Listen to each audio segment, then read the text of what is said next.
I was looking forward, as I mentioned last week, okay, Matt Hardy, here's another big star, right? And they need big stars, and they need mainstream stars. And I want to see where this is going. Matt Hardy and Chris Jericho, how can this go sideways? We found out. I didn't even mind because Jericho, when he makes his entrance, Chris Dispenza, he's been a cameraman for fucking 25 years for wrestling. He's worked on a bunch of projects I've been on. I thought that I got a kick out of seeing him doing that, singing Judas, blah, blah, blah. Jericho starts the promo offering Matt Hardy the chance to join the inner circle, just like he did Moxley. Any of the big stars, he wants them in the inner circle. That's great. Here comes a drone into the ring. Well, now, hold on. You didn't even address the fact that this drone had already made an appearance earlier in the episode.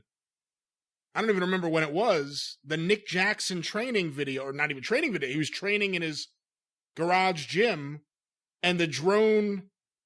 Did you see this part? Actually, was that either going into or coming out of a break? It may have been. I don't remember when in the show it was. As soon as they're going to break, I start fast forwarding. If it doesn't look like wrestling, I wasn't stopping the fast forward. Now I come to think of it. I thought it was like one of those car insurance commercials, a guy standing outside his garage. Yes, I did see it. I just didn't know what the fuck it was. The drone was in Southern California. Nick Jackson was doing some chin-ups in his garage. The drone drops down from the sky to film him there. And then when Nick Jackson goes, "Hey, what's that?" and walks out of his garage, the drone flies back away. Just zooms up. Okay, actually, I thought that was one of those car insurance commercials with a guy out in his driveway because I was fast forwarding. So anyway. The general? Well, you could save with the general. So Vanguard 1 comes into the ring and Jericho's talking to it. And and he's making the best of this, but especially with no people. It might have worked better with people.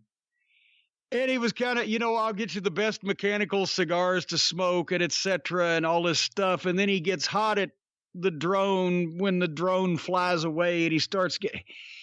I'm thinking, certainly to God, Matt needs to come out and we can have a good confrontation and or some good physicality, and this will just be a momentary silliness. And then Matt appears at the top of the arena. Okay, boy, it's going to take him a while to get down there if they're going to have any kind of, that's the first thing I thought of. Tell the people what happened after that, Brian, when Jericho's in the ring and Matt Hardy appears at the top of this big-ass arena. At this point in the program, through several very clunky camera shots, Matt Hardy teleported down to the ring, making several stops in each level, the Loge Reserve, the Mezzanine, eventually ending up right at ringside. And Tony Schiavone had to sell it like he was seeing it in person. Not only that this is the most preposterous thing I've ever seen, that somebody is teleporting, and not only that it was done, obviously, as with multiple exposures of the camera, because at some points you can see Chris's head suddenly tick a different place and then tick back again. Yep. And everybody knows how that's done. But Tony Schiavone actually said, "Am I dreaming?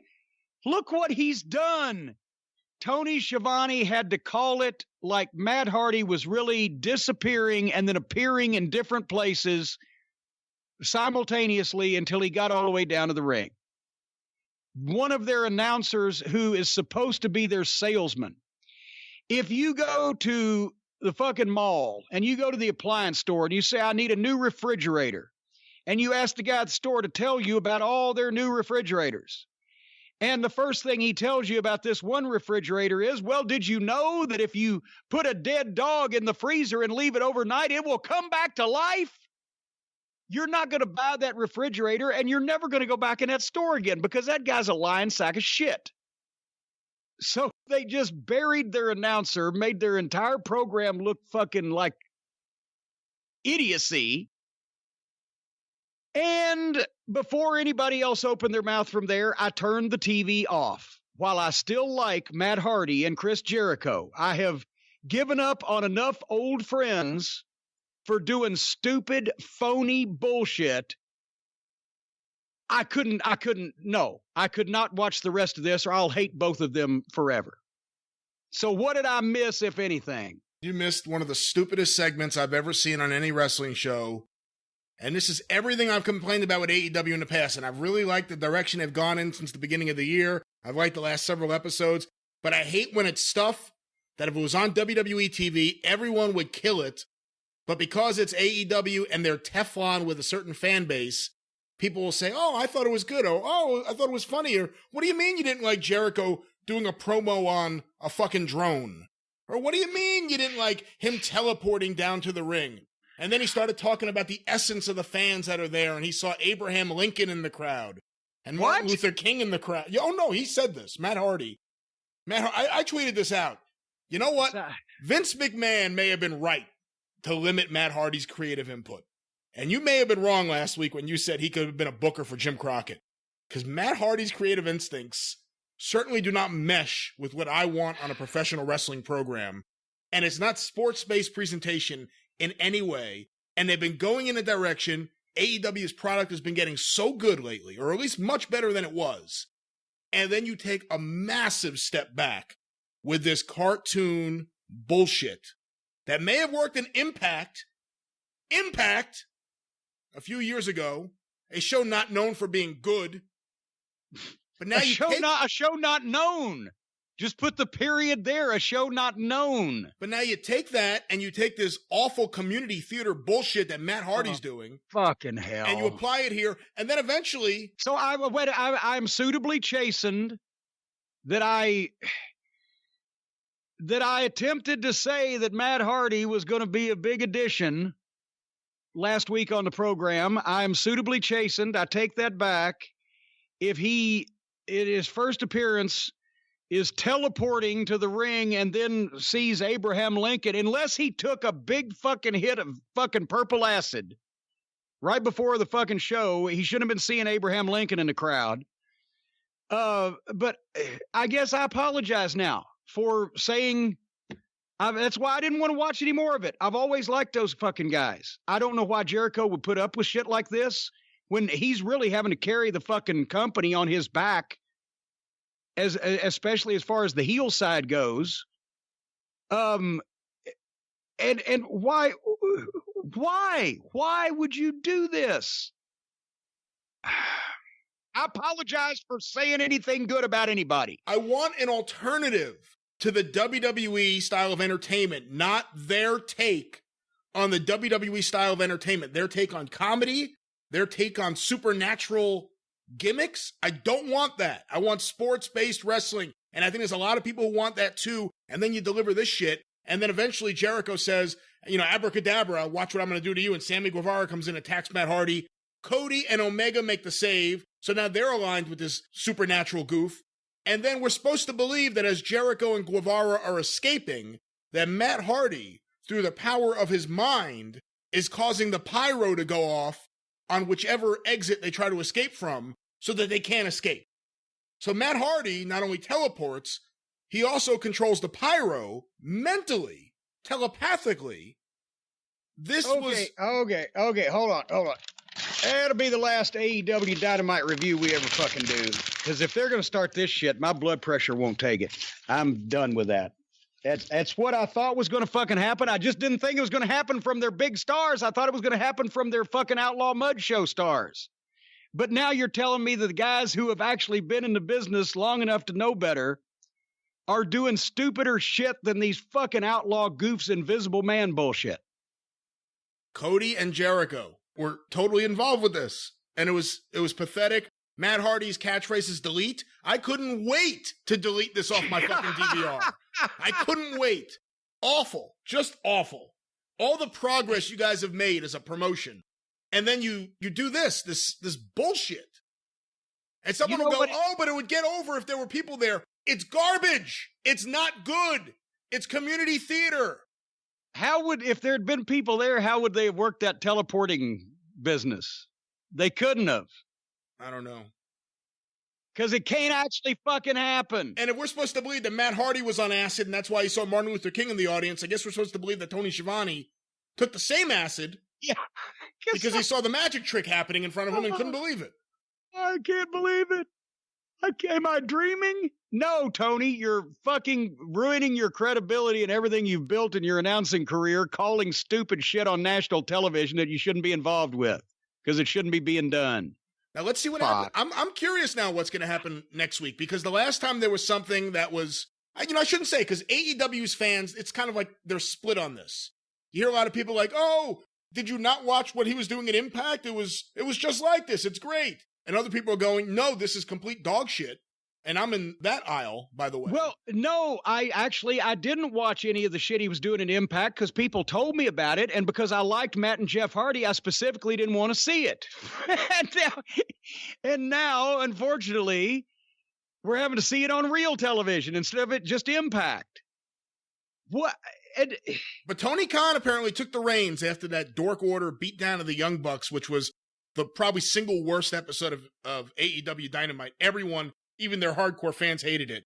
This one, because there's a lot of stupid fans, people are split on. And then you hear people, oh, what do you have a problem with it? It's fun, or it was funny. And that is exactly why I despise most of these fucking DIY, do-it-yourself, untrained, outlaw, cosplay fucking wrestlers, because they have, through the fact that they have no ability to get over in this business as it existed, because they're not good enough, they're just allowed to do whatever stupid, whacked-off shit they want to do, and that makes a lot of these fans, who don't know any better in some cases, and who are obviously intellectually challenged, think that it's okay to laugh at everything, and that this is all supposed to be fun. And the people that tell me, oh, you just must hate fun.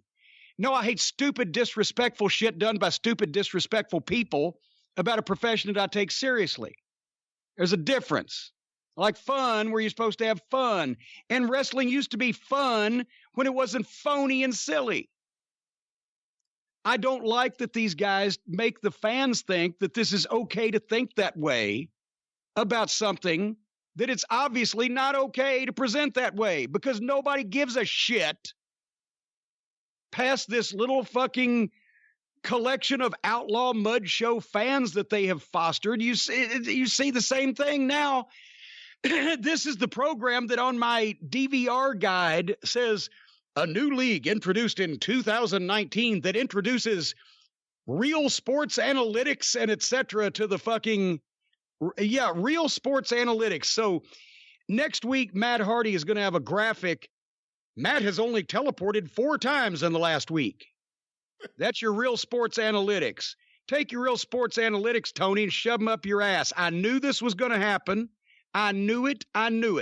You got a guy that's read newsletters for fucking 40 years and thinks he can do it.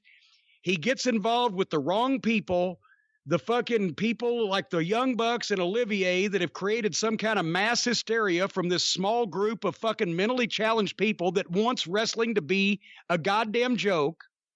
And together, they will let the inmates run the asylum and present stupid, phony, silly wrestling.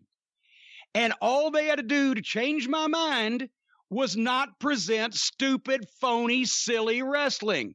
And what have they presented since day one? Stupid, phony, silly wrestling. It doesn't matter if you have a goddamn Shakespearean drama break out in a fucking dogfight out in the alley. Nobody's going to pay attention to the fucking Shakespearean actors because they're in the middle of watching all these fucking stray, mangy dogs fucking around. If you don't have a serious program all the way through, you don't have a serious program. Why is the fucking comedy bullshit in the third match not indicative of what the rest of your program is like? If that's phony, then the main event's phony too.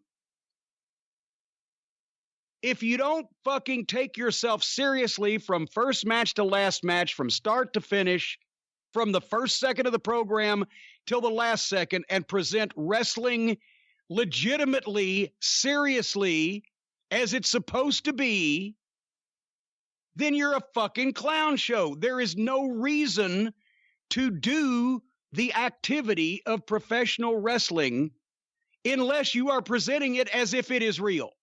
Just like there is no reason to do a movie and spend $100 million on it, and in the middle of it, have the fucking two main stars that are fighting each other break into a little dance routine and giggle about the script.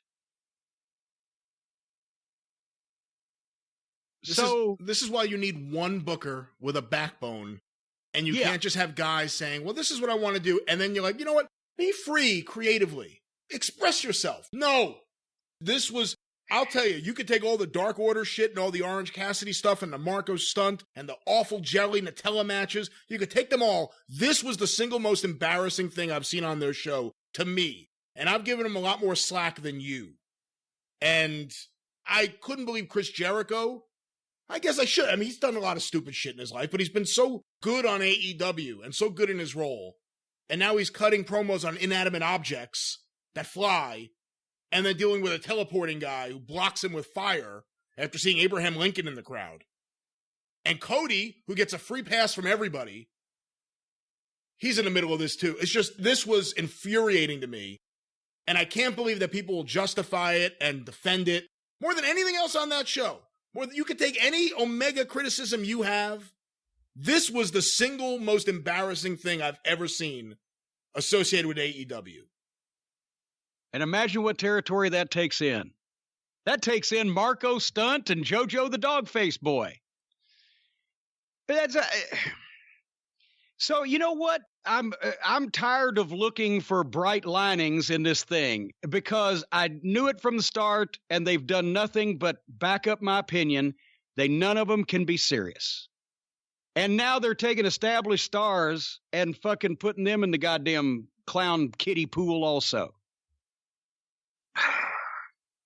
So, I turned it off before I had to fucking subject myself to that, but should we watch this fucking program anymore, or is this just the end of it? I think we should. You know, like I said, the Dark Order episode from, I think, December was the worst episode they ever did, and the story is Tony Khan took the reins after that. No, fucking Tony Khan taking the fucking reins. I'm not saying he's the guy. No, but here's the thing. Creatively...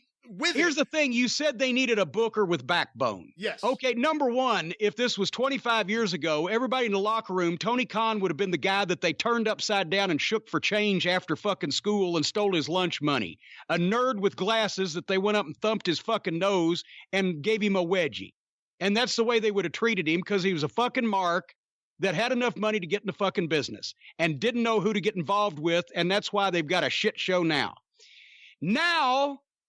Now that the guys aren't real men anymore and they don't give people wedgies and steal their fucking lunch money and etc., they're just conning the fucking guy because he's still got all that money, so they're making friends with him and buddying up to him and he's letting them do whatever their fucking creative hearts desire. And the people who benefited off of this television show were all the people stuck at home that could not get there due to risk of deadly disease, who didn't have to be on that thing, and like Tony Schiavone, embarrass himself as he's never embarrassed himself before. So they killed their announcer, their debuting new star, and their fucking biggest star, Chris Jericho, all in one fucking segment, and their television program, by just being stupid because it's a goddamn television show to them rather than a wrestling show. And that's the thing that I've been saying from the start, and nothing has changed my mind. These fucking dipshits think they're back into fucking independence and everybody wants to giggle, and they don't realize that it's a bigger world now, and it's a bigger audience they're trying to get, and they ain't going to get none of them like that. If anybody believes that a motherfucker teleported from the top of the arena to the fucking ring, if anybody believes that really happened, then they need to be put away. They're not going to be buying fucking tickets or watching TV shows. They're going to be locked up in a rubber room at the Puzzle Factory. And the only way that you get people to really invest time and money and passion and energy is to give them something they can believe in. And if you don't try to make people, even though the cause is lost now, but if you don't present wrestling as if it was real, then there's no goddamn reason to do it, because then you're just doing a fucking fake fight scene in front of a bunch of fucking stupid people. Oh, fuck. I really wonder if Jim Ross was there, how he would have called that, because he would have been on commentary. I bet you Jim Ross would have figured out a way to go to the bathroom.